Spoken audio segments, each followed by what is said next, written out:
আপনার মোবাইল কি সবথেকে বেশি গরম হয়ে যায়? আপনি আপনার মোবাইল কিছুক্ষণ ব্যবহার করার পরে দেখছেন যে আপনার মোবাইলটি প্রচণ্ড গরম হয়ে যাচ্ছে এবং আপনার মোবাইলটি স্লো কাজ করছে। আপনি কোনো কিছু কাজ করতে চাইছেন বা কোনো অ্যাপসে যাচ্ছেন, সেখানে মোবাইলটি থেমে থেমে কাজ করছে। তো এরকম যদি আপনার মোবাইলের সাথে হয়ে থাকে, তাহলে আজকের আপনাকে 4টে সেটিং দেখাবো। এই 4টে সেটিং যদি আপনি আপনার মোবাইলের মধ্যে করে নাও, তাহলে আপনার মোবাইলটি আর প্রচণ্ড গরম হবে না এবং আপনার মোবাইলটি স্লো কাজ করবে না। আপনার মোবাইলটি একদম ঠিকভাবে ফাস্ট কাজ করবে। তো 4টে সেটিং কি সেটা দেখার জন্য আপনাকে এই ভিডিওটা পুরো দেখতে হবে। আমি মহিন্দ্র, আর আপনারা দেখছেন মহিন্দ্র টেকনিও চ্যানেল। আর যারা যারা নতুন এই চ্যানেলে এসেছেন, চ্যানেলটিকে সাবস্ক্রাইব করে দিও এবং বেল আইকনটি প্রেস করে দিও। তো আপনার মোবাইলে সবথেকে বেশি গরম হয়ে যাওয়া এবং আপনার মোবাইলটি স্লো কাজ করার পেছনে কারণ হচ্ছে আপনার মোবাইলে প্লে স্টোর। এই যে প্লে স্টোর বলে যে অ্যাপসটি প্রত্যেকেরই মোবাইলে দেওয়া থাকে, তো আপনি এই প্লে স্টোরে চলে আসবেন। তো আমি এখানে প্লে স্টোরে চলে এলাম। তো প্লে স্টোরে চলে আসার পর আপনার যে প্রোফাইল আইকন আছে, এখানে আপনি টাচ করবেন। তো এখানে টাচ করার পরে একদম নিচের দিকে আসবেন। তো একটু নিচের দিকে আসার পরে দেখতে পাবেন যে এখানে একটি সেটিং আছে, প্লে প্রোটেক্ট। তো এখানে আপনি টাচ করবেন। তো এখানে টাচ করার পরে দেখতে পাবেন যে এখানে একটি লেখা আছে নো হার্মফুল অ্যাপস ফাউন্ড। তো তারই নিচে আছে স্ক্যান। তো এখানে আপনি এখানে টাচ করবেন স্ক্যানেতে। তো স্ক্যানে টাচ করার পরে আপনার হচ্ছে প্লে স্টোরে যতগুলো অ্যাপস আছে সমস্ত অ্যাপসগুলোকে এখানে স্ক্যান করে নেবে। তো স্ক্যান করার পরেতে এখানে যদি আপনার কোনো ভাইরাসযুক্ত অ্যাপস থাকে, তাহলে এখানে সেই অ্যাপসটি শো করবে। তো যেহেতু আমি স্ক্যান করার পরে দেখাচ্ছি এখানে আমার নো হার্মফুল অ্যাপস ফাউন্ড, মানে এখানে আমার কোনো ভাইরাসযুক্ত অ্যাপস নেই। তো এখানে যদি আপনার মোবাইলে কোনো ভাইরাসযুক্ত অ্যাপস থাকে, তাহলে সেটিকে এখান থেকে আপনি ডিলিট করে দেবেন। কারণ কারণ এই ভাইরাসযুক্ত অ্যাপস যদি আপনার মোবাইলে থাকে, তাহলে ব্যাকগ্রাউন্ডে প্রচণ্ড পরিমাণে আপনার মোবাইলের ডেটাও ব্যবহার করবে এবং ব্যাটারিও ব্যবহার করবে, এবং যার কারণে আপনার মোবাইলটি প্রচণ্ড গরম হয়ে যাবে এবং আপনার মোবাইলটি স্লো স্লো কাজ করবে। তো তো সেই জন্য এখানে আপনি আগে চেক করে নেবেন। চেক করার পরে যদি কোনো ভাইরাসযুক্ত অ্যাপস থাকে, তাহলে সেটিকে এখান থেকে ডিলিট করে দেবেন। তো এই সেটিংটি করার পর এখান থেকে আপনি ব্যাক করে নেবেন। তো ব্যাক করার পর এর পরের যে সেটিংটি করতে হবে, সেটি করার জন্য ফের প্রোফাইল আইকন এখানে আপনি টাচ করবেন। তো এখানে টাচ করার পর একদম নিচের দিকে আসবেন। তো নিচের দিকে এলে দেখতে পাবেন যে এখানে সেটিং বলে একটি অপশন আছে, তো এখানে টাচ করবেন। তো এখানে টাচ করার পর একদম নিচের দিকে দেখতে পাবেন যে অ্যাবাউট। তো এখানে আপনি টাচ করবেন।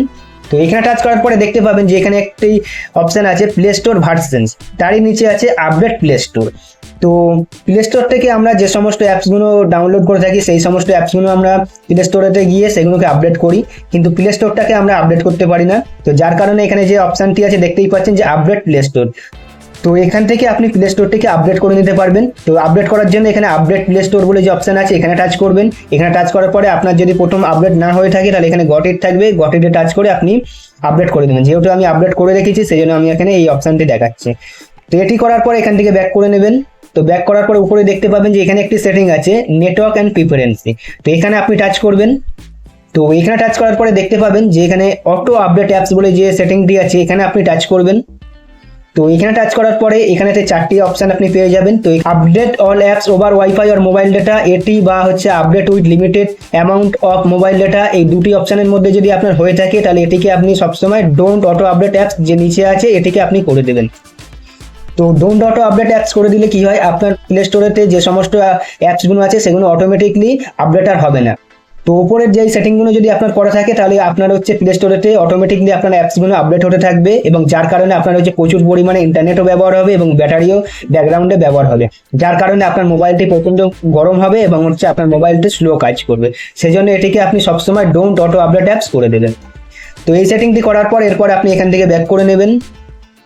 তো ব্যাক করার পরে এরপরের যে সেটিংটি আপনাকে করতে হবে, সেটি করার জন্য এখানে জেনারেল বলে অপশন আছে, উপরেই দেখতে পাবেন। তো এখানে আপনি টাচ করবেন। তো এখানে টাচ করার পরে তো এখানে দেখতে পাবেন যে এখানে একটি সেটিং আছে অটোমেটিকলি আর্কাইভ অ্যাপস। তো এই সেটিংটি যদি আপনার মোবাইলে অফ হয়ে থাকে, তাহলে এটিকে আপনি এখান থেকে অন করে দেবেন। তো এটি অন করে দিলে কি হয় সেটা বলে দিই। এটি অন করে দিলে কি হয়, আপনার মোবাইলে অনেকগুলো অ্যাপস থাকে। তো কিছু কিছু অ্যাপস হচ্ছে আপনি 3-4 মাস পর পর ব্যবহার করেন এবং সেই সব অ্যাপসগুলো আপনি ব্যবহার করেন খুব কম।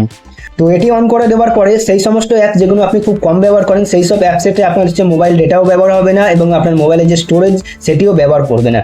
তো অনেক ক্ষেত্রে কি হয়, ওই যে সমস্ত অ্যাপসগুলো আমরা ব্যবহার করি না, সেই সমস্ত অ্যাপসের হচ্ছে ব্যাকগ্রাউন্ডে প্রচুর পরিমাণে স্টোরেজও ব্যবহার হয়, যার কারণে আমাদের মোবাইলের স্টোরেজটি সবসময় ফুল হয়ে যায়।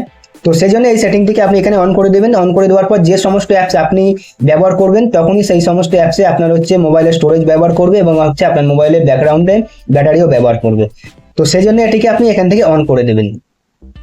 তো এই চারটে সেটিং আপনি আপনার প্লে স্টোরের মধ্যে করে দেবেন। করে দেওয়ার পরে দেখবেন যে আপনার মোবাইল যেটা প্রচন্ড পরিমাণে গরম হয়ে যেত এবং আপনার মোবাইল খুব স্লো কাজ করতো, থেমে থেমে চলতো, সেটি আর হবে না। তো এই ভিডিওটা যদি আপনার ভালো লেগে থাকে তাহলে লাইক, শেয়ার, কমেন্ট আর সাবস্ক্রাইব করে দিন।